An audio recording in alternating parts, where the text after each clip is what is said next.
அபிஷேக நதினானே, அகிலமெங்கும் பரவிடுவேன்.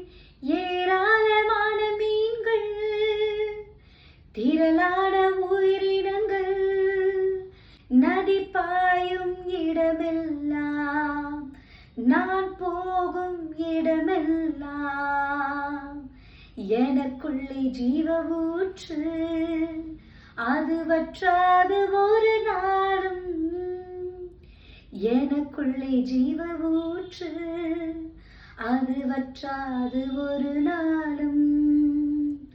ஆமாங்க, இந்த பாட்டுல சொல்லப்பட்டபடி கர்த்தராகிய இயேசு கிறிஸ்துவுடைய அபிஷேகம் உங்களுக்குள்ள இருக்கும் பொழுது உங்ககிட்ட இருந்து போகிற நதி, நீங்க எங்கெங்கெல்லாம் போகணும்னு நினைக்கிறீர்களோ அந்த இடத்துல பாய்ந்து சென்று உங்களுக்கான ஆசீர்வாதங்களையும் உங்களுக்கான வழிகளையும் அதுவே ஆயத்தம் பண்ணுங்க. நீங்க கர்த்தராகிய இயேசு கிறிஸ்துவ முழு மனதோட ஏற்றுக்கொண்டா மட்டும் போதுங்க. பாக்கி காரியங்கள் எல்லாம் அவர் பார்த்து கொள்வார்.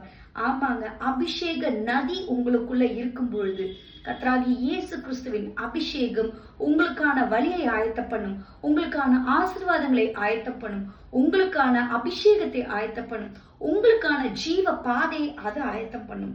நீங்க முழுசா உங்களை ஒப்பு கொடுத்தா மட்டும் போதும். நீங்கள் போகிற இடமெல்லாம் ஆசீர்வாதமாக இருக்கும், நன்மையாக இருக்கும். God bless you.